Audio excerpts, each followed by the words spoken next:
grade 12 learners, and welcome to today's English home language lesson. My name is Bosch Suchit, and this lesson is proudly brought to you by the Gauteng Department of Education in collaboration with the Sarbono Discovery Center. Now, grade 12s, you are definitely in the mix of things right now where you're writing the exams and the nerves are all shot, and you basically just want to ensure that you're going to pass very well. So today we're going to be dealing with your paper 2 in terms of the unseen poetry and how to tackle a poetry essay, for example, so that you can get at least maximum marks in those two aspects for that paper 2 that you're going to be writing. So please take note of some hints I'm going to give to you, and then ensure that you go back and practice very, very well for this paper. All right. It is content that you're going to be working with. So obviously you have to now make sure that you've learned this content and you can answer questions in regard to that. So we're going to be focusing on some shortfalls that we have seen over the years in terms of responses that grade 12 learners gave to this paper's questions. I'm also going to assist you on how to effectively construct a response to the unseen poems, as well as the essay questions that you may be faced with in the examinations. And then we're going to break down an example of a question and show you how to work with that particular poem, for example, and you'll be able to apply the same thing to any other poem that you may come across in your life thereafter. Right. Furthermore, there's issues with regards to figures of speech. Now, you as a grade 12 learner needs to understand that when you are analyzing poems or you're analyzing a text, you have to do it critically. So you need to be able to look at the literal meaning of stuff versus the figurative meaning of things. So your figures of speech become very important for you here to understand, because that's going to showcase the imagery that the examiners want you to work with. All right. So many candidates have not been able to explain the effectiveness of that figure of speech. So say, for example, we say it's a simile in line 10. We know it's a simile. We know it's a comparison between two things using the word as or like. We're not asking you that question. We're saying now, based on it being the simile, how is it effective in getting the message across to the reader in that poem or in that particular text that you're reading. Okay, so the imagery becomes very important here. So this is required very much when you're dealing with unseen poetry as well. So the skills used also to identify and analyze prescribed poems has to be then extended to the analysis of the unseen poem. So what I'm saying to you there, grade 12s, is that over the year, ma'am or sir has done a lot of poems with you in terms of your prescribed poetry. You need to take all the skills that we had taught you during that time and now apply it to the unseen poem as well. It doesn't mean to say because it's unseen, it's going to be essentially easier to understand and all of those things. No, you've got to take the skills you've learned and apply it to a poem that you haven't seen, obviously in your grade 12 year.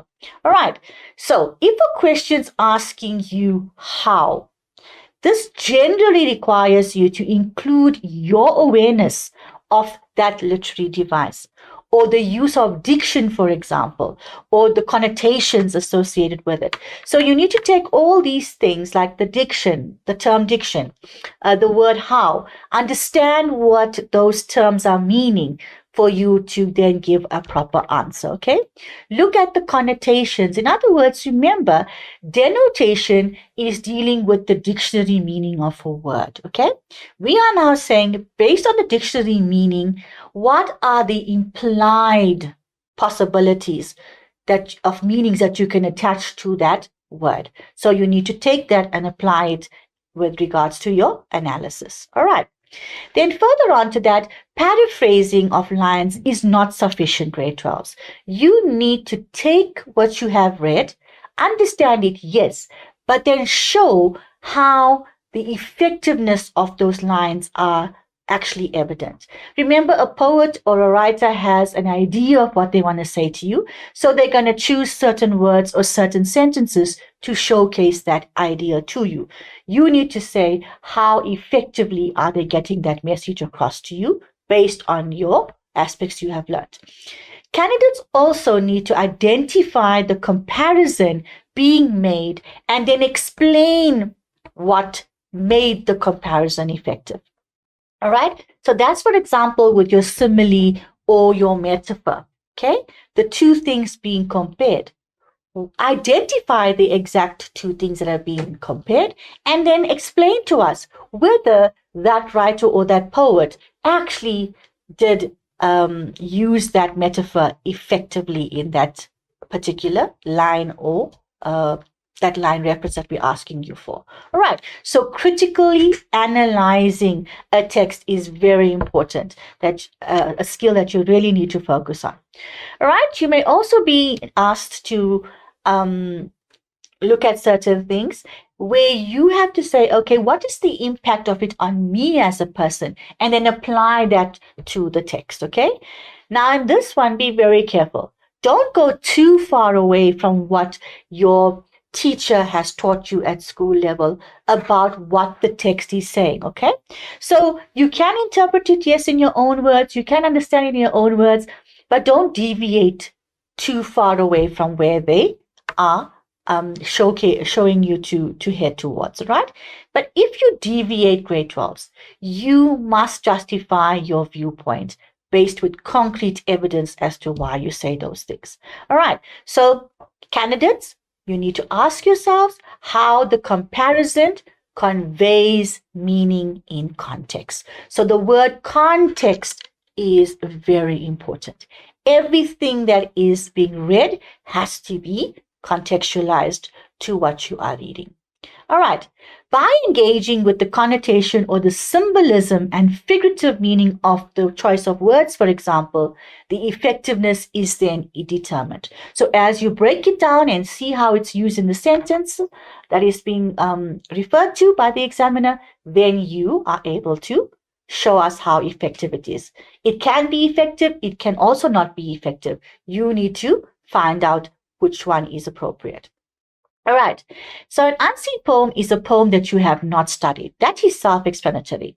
And the purpose of this question is for you to assess if you can successfully understand a poem, its elements within the poem that is being discussed, and the message that's coming across. Okay. So we want to see that, can you do that? Can you apply those skills we've taught you over the years? And once you've done that, can you also then tackle contextual questions based on the content of the poem that is there? Right. So further on to this, grade 12s, remember, every poet or author has their own style of writing what they want to say, and it cannot be replicated. Okay. So based on what they're trying to portray to you, they will use various poems to explore several ideas or theories. So you need to understand, when you are dealing with this particular unseen poem, what is the poet talking about? What is his main idea? How is it relevant to me as a reader? Okay. Is there perhaps background information that I need to be aware of when dealing with this poem?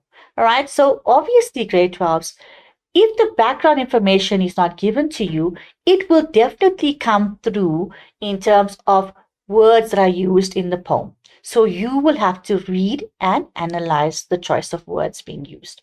All right. Now, further on, by mastering these things of how to analyze poetry, you will also be able to ask questions. You will see multiple meanings of words coming through, and you'd be able to take the complex terms and bring it down to simplistic terms of understanding. And you would then be also looking at developing your thinking skills of figurative analysis. Okay. Poetry analysis is the process of reviewing the figurative and structural pieces that make up a poem. All right. So you're looking at the structure. There'll also be elements like rhythm and rhyme, for example. You need to be aware of that. Okay. Typically, this review is then obviously done through a poetry essay that you have been working with. All right. So you've studied that poem also, and you then can possibly look at writing a poetry essay on that if you want to.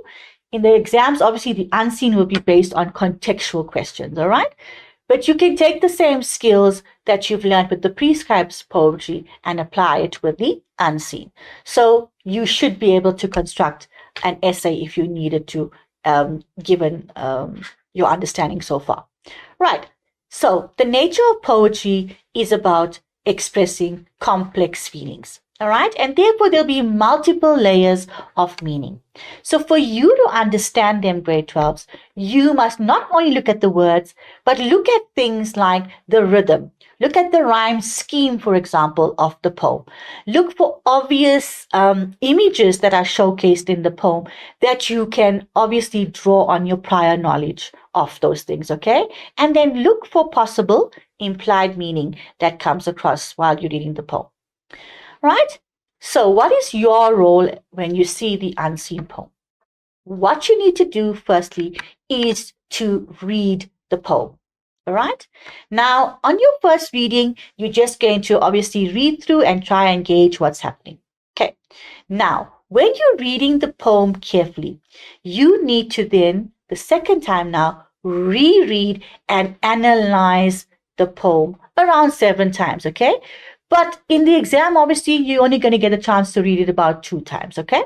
So here, you need to, in that second reading, get an idea of what's happening. Look at various ideas. Look at concepts being discussed there. All right. Here you get to make notes on the paragraphs, for example, or the stanzas, sorry. And in those stanzas, you can identify the rhyme scheme, for example. You're going to check what type of poem is it. Is it a sonnet, meaning the 14 lines, for example? Is that maybe a free verse poem? You know, you've done that over the years as well. Is it a political poem in terms of a lot of the terms being used there? All right. Is it protest poetry? All of those things you'd be able to gauge. Right. And then from there, you would also then look for other poetic techniques that are used, such as maybe enjambment, for example, or other figurative language being used. All right. Now, recall, an unseen poem you have not been taught in class. So therefore, every single line you read, you will have to analyze it to make sense. So literally look at what the words are meaning and then try and get an implied meaning of what is being said to then tackle the contextual questions. Start by line analysis, grade 12. Identify the figurative speech that is being used and explain what the literal meaning is. Then look at the implied meaning. All right? Don't be scared to double check your answers, please, because or even the meanings of words that you have now taken out of the poem. Now, obviously in the exam, you can't do that, all right? So we're saying that by the time you get into the exams, your vocabulary base should be quite fully fledged. So look at all of the words you've been coming across over the year, and then try and find your synonyms, your antonyms, your homonyms, your homophones, all of those things, to then get an idea of what that or different words that can be used to explain those words in the poem. All right. So come across those terms in your books when you're revising. Please go ahead and look at all of those things, and then make sure you can identify them in an unseen poem. So if you want to make sure that you're ready for any of the poems, just take a poem that you have read away from your prescribed poems, obviously, and try and analyze it according to how ma'am or sir analyzes the scene poetry in class, and then see if you can make sense of the poem. All right. So you will definitely have to be tackling these poems. All right. So the background of all of these should be researched in order to gain a better understanding of the poem. This must be done in preparation for the examinations, all right? So you need to start looking at a variety of poems. Look at a variety of poets that have been publishing work, and then try and get a general idea of how to analyze the poems, all right? Now, always look at words and then look beyond those words. So hunt for other meanings, all right?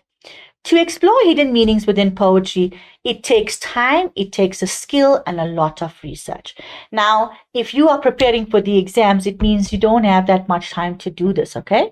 But if you're going to now be focusing a lot more on paper 2 in terms of your prelim and your final exam, which I would think you would be doing, then you need to take these hints and work with them in preparation for the prelims and the final, okay?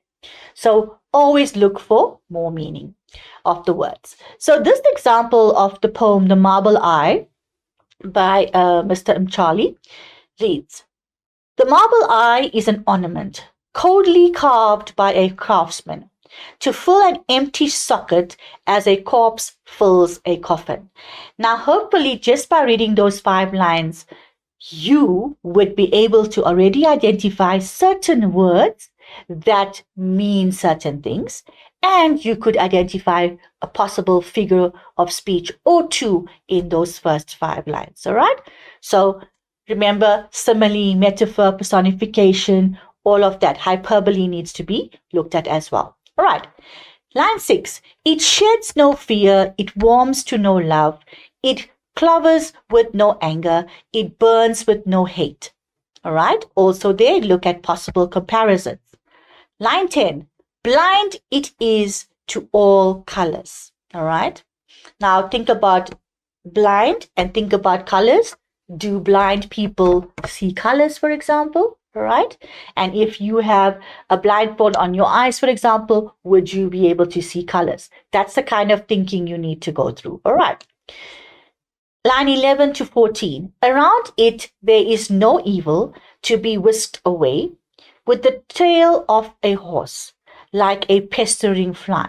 Now think about the image here of the horse who is grazing outside in the field, and there's this fly that's irritating it a lot, and basically it tries to flick its tail, or whisk its tail, sorry, to try and shoo this fly away. That's the image, all right, that is there. Now think about a possible implied meaning to what that image is referring to. Oh, the marble eye, if only my eyes were made of marble.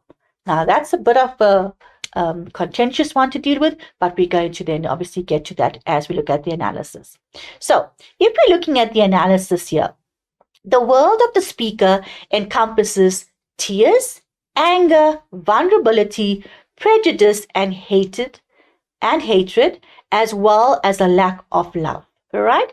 So he's saying the speaker uses an extended metaphor to portray his desire for a marble eye, which will enable him to escape the reality of life.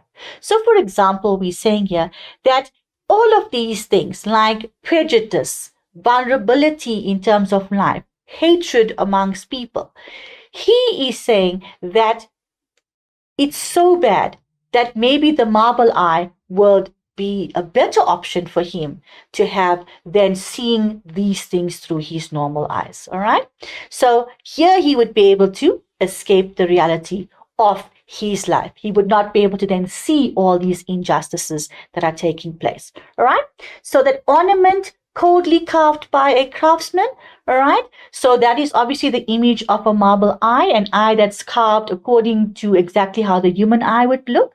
And it's placed into the socket of the human, and there you aren't able to see through it, but it definitely would look like the real thing. All right. So he's saying maybe if my real eye is not there and I have an ornament or an eye like this, a marble eye like this, then I wouldn't be able to see all these injustices, and it'll be a better life. Okay. So he uses that extended metaphor, that comparison between the things. Okay. To fill an empty socket as a corpse fills a coffin.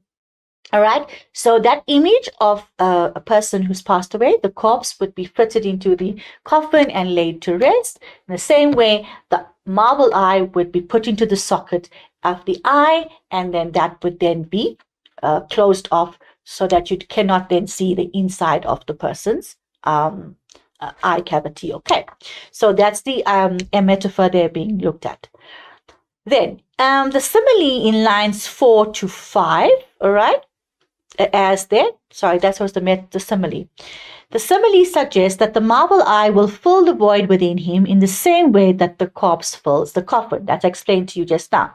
This implies that the marble eye is a metaphor for a complete lack of sensitivity, a kind of deadliness. All right. So the coldness of that marble eye is just as relevant as a cold corpse that is in a coffin. All right, coffin. So that is the metaphor that is being explained there. Good. Then in stanza 2, it sheds no fear, it warms to no love, it clovers with no anger, it burns with no hate. The descriptions of emotionless eye serve as a contrast to real eyes, hence emphasizing the attraction of the marble eye, because it allows a person to escape the harsh reality of life.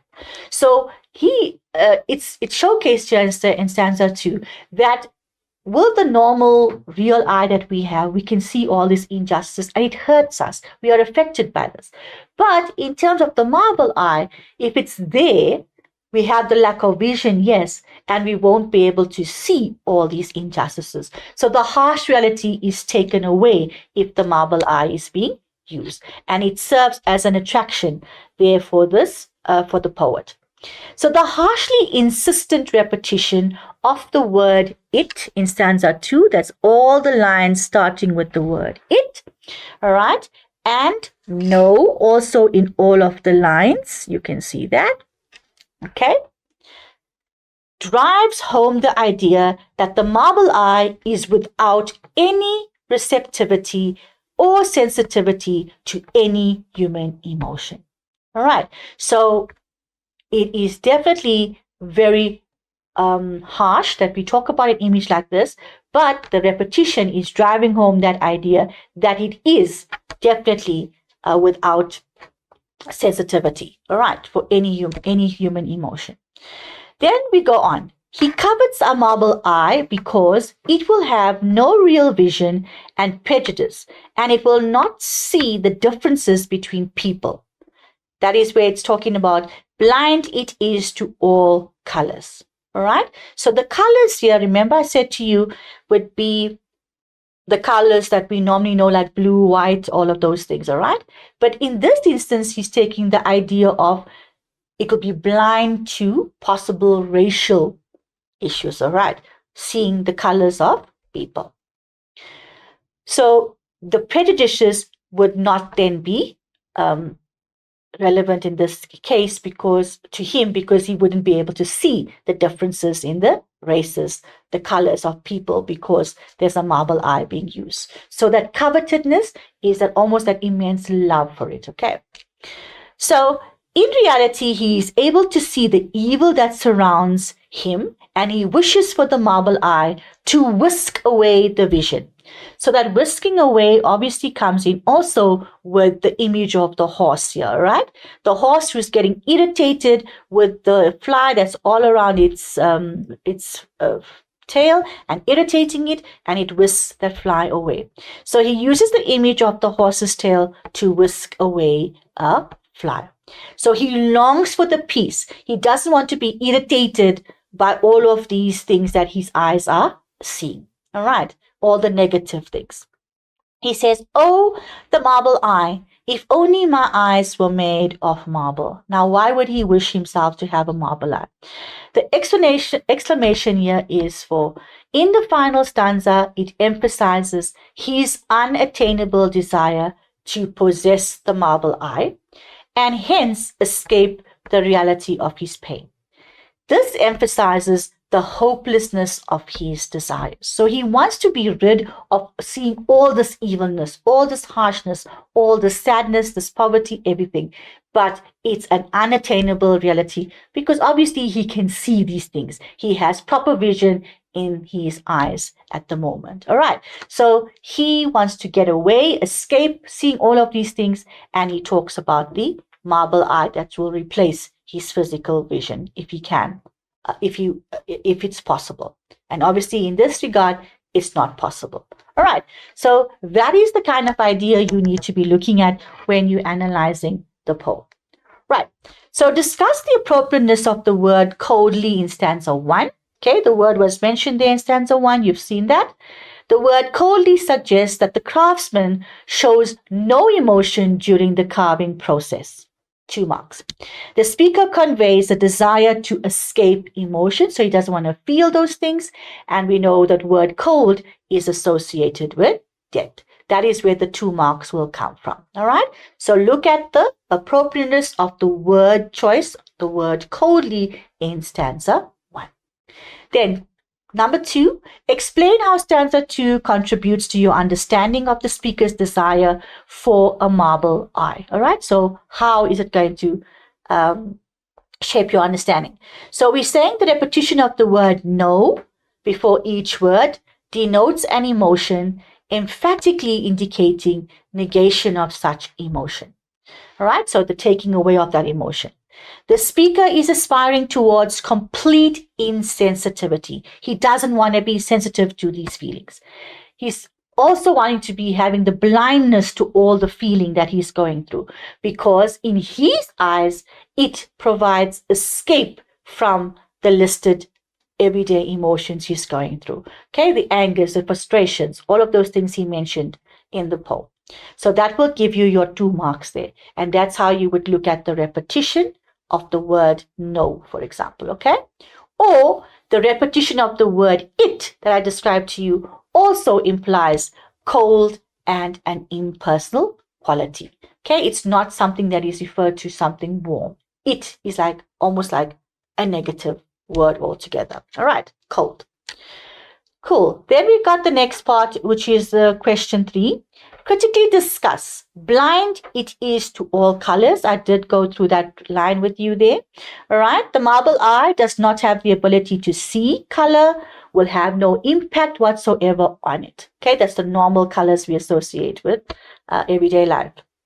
It will not be able to appreciate beauty or even judge good and evil. The person with the marble eye will not see racial differences and their accompanying prejudice. And I explained that to you also when we were dealing with the line. All people are equal in the eyes of the marble eye. It is therefore desirable. So you do not see the color in terms of your blue, white, yellow, green, whatever it is. And in the same token, he will not be able to see any racial differences between the people if he had the marble eye. All right. And that is how we explain that phrase of blind it is to all colors. In your view, is the speaker justified in thinking that a marble eye is a means of escaping reality? Justify your response. All right. And the answer that was given was yes. It would free him from the reality of the pain, suffering, prejudice that his real eyes see on a daily basis. He will escape into a painless world. In his eyes, the ideal world would be that in which he has a marble eye. If perception is cancelled, so is the hurt. All right. So he's saying that in terms of his reality, he's having pain, suffering, prejudice, okay? He's seeing this on a daily basis. So all of this will be erased and there won't be all of these pains if he has the marble eye. All right. That's what he is thinking in terms of his setup, okay? Or another response that could go there would be no. An eye is a tool for seeing things, literally. It is not necessary to one's ability to experience emotion.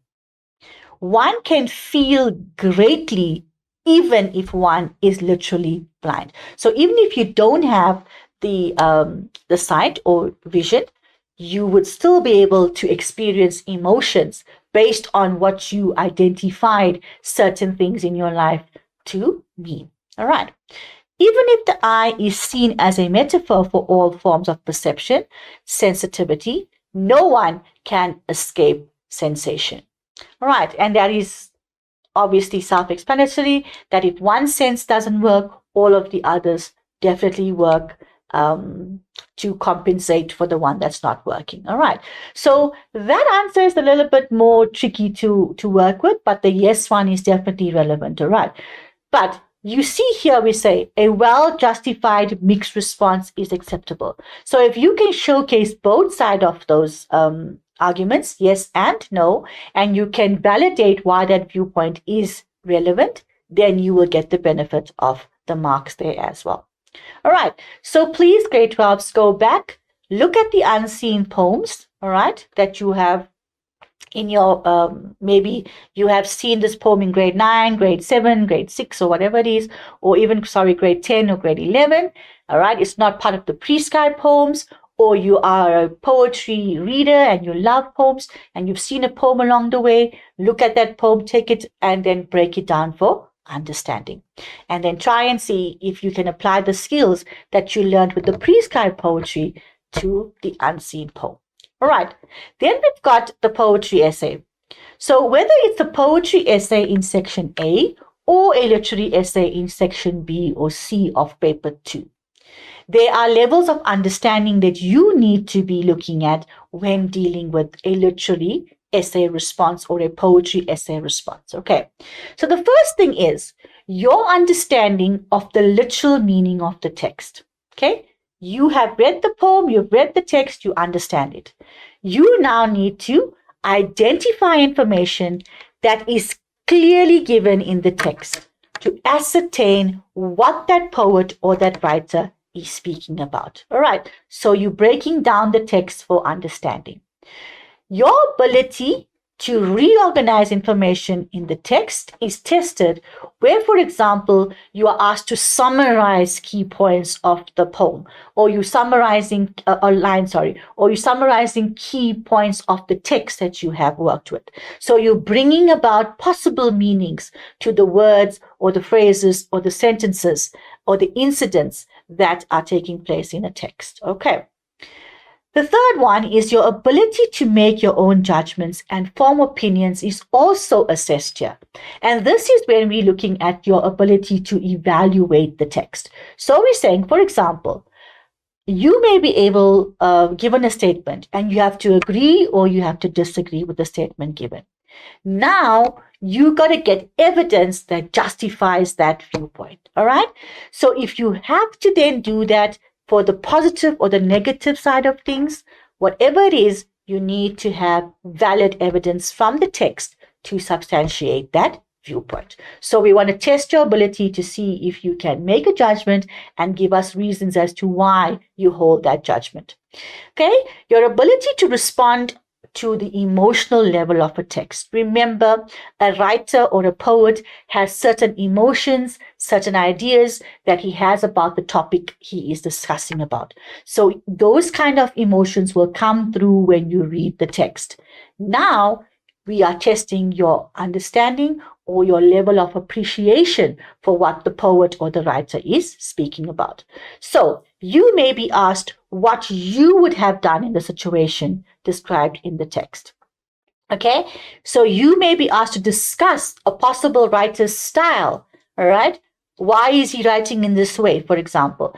And look at terms like your tone and your mood. You must know these terms, grade 12s. You got to go and take what the meaning of tone is, what the meaning of mood is, what the meaning of atmosphere, for example, is, and then you look at it in the context of the works that you are studying. Okay, so please, these are not normal concepts you come across when you are working with analysis of poems or even texts. The poetry essay is a better option to tackle if you have a thorough knowledge of all of your poems. All right, so the way we always teach our grade 12 learners or any learner is to say, the moment you have analyzed a particular piece of work, do yourself a favor, take what you have understood and then look at the text and then summarize what you have learned. And in doing that, you will be looking for certain words. You'll be looking for certain ideas. You'll be looking for certain concepts that are being discussed. And then that is how you would be able to then be ready for your poetry essays, okay, to tackle your prescribed poems then. So while sir or ma'am was teaching you this poem or that poem or whatever it is in terms of how to analyze poetry or text, he or she would have showcased to you how to analyze those things.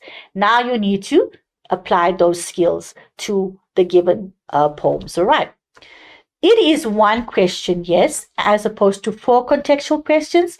And if you're struggling to analyze, to work with 4 different questions, then it definitely is a better option for you to work with. So you have to go and obviously make sure you're looking at the rubric as well. Understand the rubric. Okay. So it is a shorter piece in terms of the number of words. We're looking at 250 to 300 words. And then you would then be looking at one of the prescribed poems you have done over the year. Right. When dealing with the poetry essay, remember, the structure is as follows. It is dealing with the clear thesis statement that you have to make in your introduction. Once you've done that, you follow it up with your body, your paragraphs that you're going to be discussing, ideas that you want to discuss with the examiner or with the marker, and then the conclusion obviously then must reinforce the argument you have made. Please remember the evidence that you would be looking for to incorporate is definitely quotations or incidents that are happening in the text. All right. There should not be any subheadings within your text, please. Remember, like you would write the creative essay where you have an introduction, a body, and conclusion. Now, your introduction, your body, and your conclusion is based on the text that you have studied or a poem that you have studied. Okay? So there should not be subheadings in that particular essay response. No point form summary of the text as well, please. That's not going to be given any marks. Okay? Your style in terms of the poetry essay, please remember, all writing must be in the present tense, no colloquialism, no profanity, please, and no cliched expressions to be used. The personal pronouns must be avoided. You have to be objective throughout. So if you had to imagine that you were maybe driving past an accident scene and you saw what happened, we're now saying, based on what you have seen, report on what you have seen. All right? In the third person. It's not, I have seen A, B, C, D, E, F, G. No, you're going to report it as if you are totally out of the situation and you are giving an objective viewpoint about it. Okay. Poor paragraphing, spelling, punctuation, and muddled use of vocabulary will affect the language mark. So please make sure that what you want to say is what you're going to showcase to us. So please always look for a theme. The lessons of the poet or the writer would like to showcase to you is what the theme is looking at. Okay. Diction, we all know by now, is the choice of words that the poet or the author is using to get his ideas across. Please look out for those things. All right. Figures of speech, all of the figures of speech you've learned over your entire life becomes relevant whenever you read a literature piece. Okay. So look at images and then look at what it looks as if it looks like right now, and they take possible meanings to what you are seeing. Okay, apply what the possible effect would be on the 5 senses. Right? There's typically the introduction, the body, and conclusion. Your tone is obviously very formal throughout the piece. Please always remember that. So, what process should you do? You read through the topic and highlight the keywords to understand the statement and the question firstly. Okay, so you read what's given to you, the question, you highlight the keywords, and then you underline the statement that is given. Read the question again for a general understanding. Then read the question again for specific understanding. What exactly is the examiner looking for? And then you're focusing on what is being asked here. When you're underlining the words, you're underlining the words that you have to respond to. Okay, so be careful about how you're underlining. And then you brainstorm your piece. Now, based on time, for example, that you won't have in the exams, you obviously need to work smartly. Okay, look for the topic sentence that you can get for each of your paragraphs, or an idea that you can get for each of your paragraphs, and then formulate ideas around that. Okay, stick to what is asked, please. Every point you're going to make has to be linked to the question that's given to you. Don't deviate. Okay? If you're deviating, you are definitely going to land yourself into trouble. Place the examples from the text, that's your evidence, to support each point that you're making in your argument. All right, so there's an example of a spider diagram that you can look at. You will have your introduction where you're going to introduce your topic. Thereafter, you will look at paragraph 2, 3, and 4. Okay, it's a very short piece of work, so you've got 3 main concepts that would be needed to be discussed, for example. All right, and then look at the conclusion. So all of this, again, has to be contextualized to the poems you are working with. All right. So please take note of that. So firstly, understand the topic. You decide on the approach you're taking. You're going to then jot down the points that you wish to make in response to the question. Then find the evidence, recall the evidence from what you have read in relation to each of the points you are making, and then make sure there's a logical flow in the points that you are going to be showcasing. Then, with regards to your actual piece, write your introduction out. Remember, it has to be very succinct and to the point in relation to the question. Compile your paragraphs, at least 3 paragraphs, please, with the interlinking words. Remember, your conclusion must be concise, it must be to the point, and it must be an effective conclusion to the argument that you have showcased. And then please read over your essay and make necessary changes here and there if you need to. All right, so here's a strategy of the peel, which you've seen over the years, and hopefully you have mastered by now. Go back and do that. Take each of your poems that you've studied, look for aspects of, if I make a point, how do I justify that point? Where do I find the evidence for that particular point, for example? Can I explain that imagery in those lines? Can I explain why it's not a sonnet and why it's a free verse poem? Those kind of things you must be able to look at, okay? Link this point to the next point that you would be going to. So every paragraph can be peeled. All right, so you can apply the peel strategy to each paragraph that you are going to be working with. Okay. Then the next one is to work with the 5 W's and the H. Now, grade 12s, this is very simple to understand. You can ask yourself the question, who said it? Obviously, the poet or the narrator said something, okay? What is being said, you need to understand what those lines are referring to.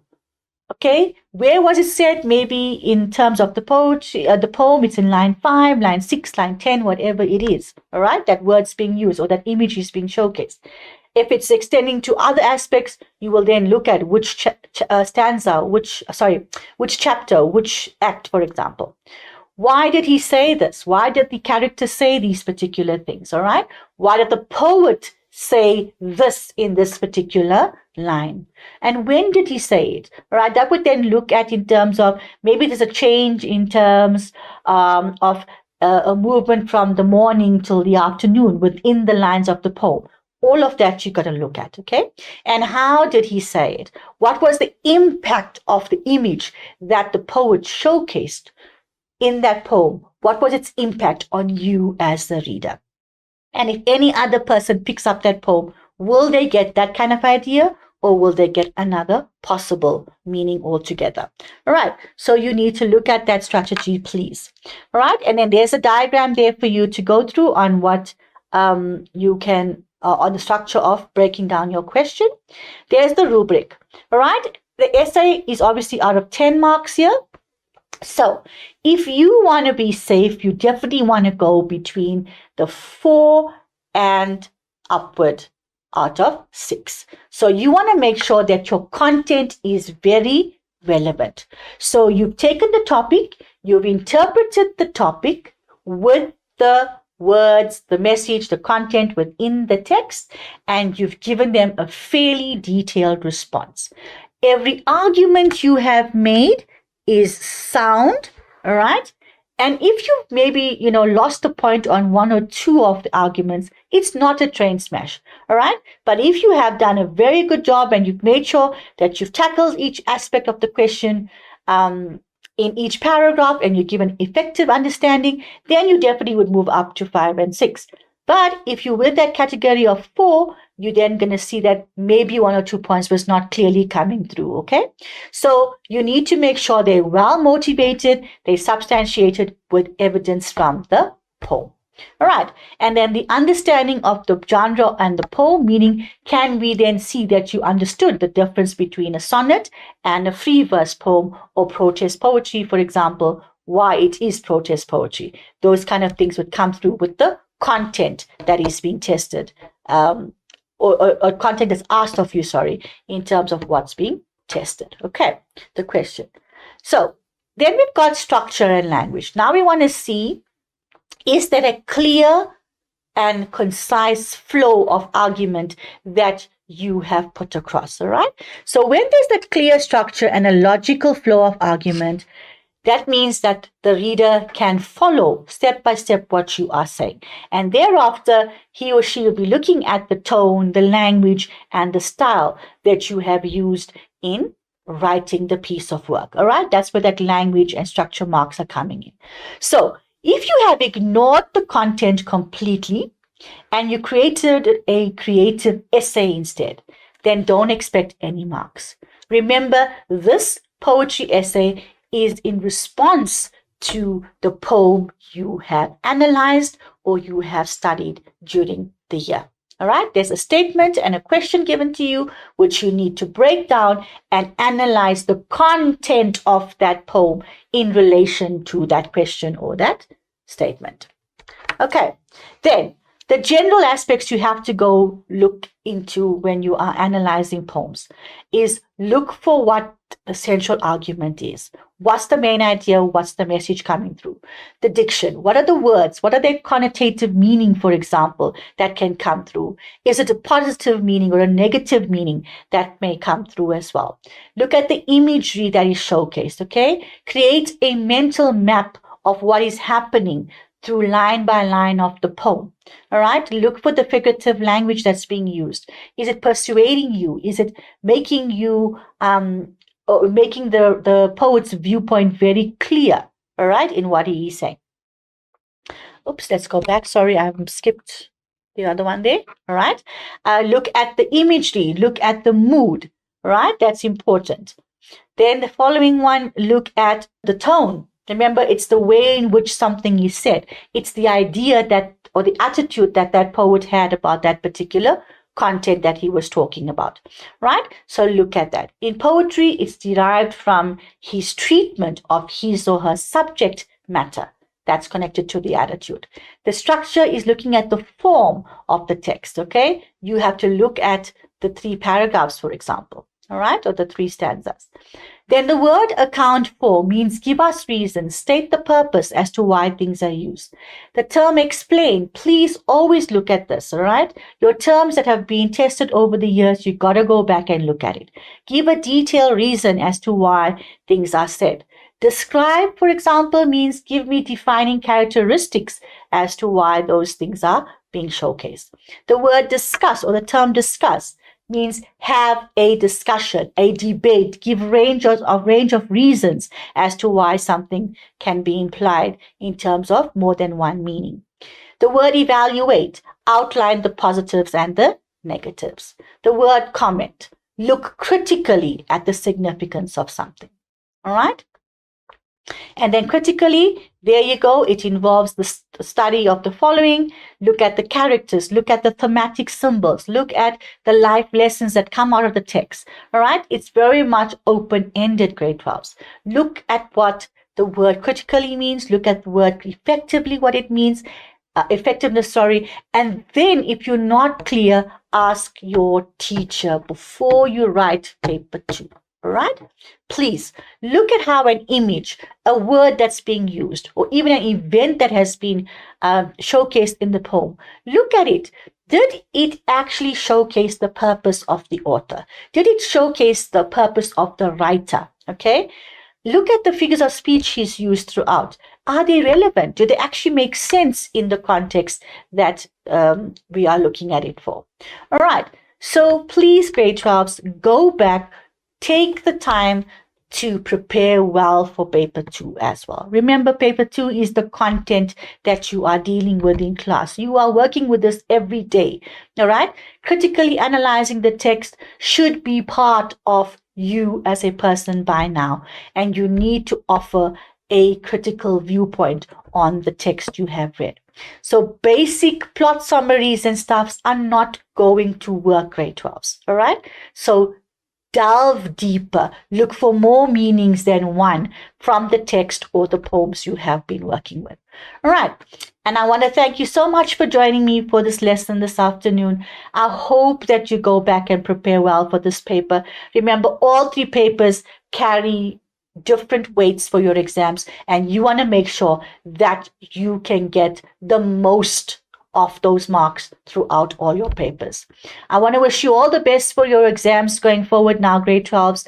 Please take it seriously. It's the step to the next level of your life. And if you falter now, you have an opportunity in your prelims to make it right, but try not to falter because of unnecessary issues. So please join us again next time for another lesson in English Home Language, where we'll be delving deeper in terms of further understanding of concepts with English Home Language.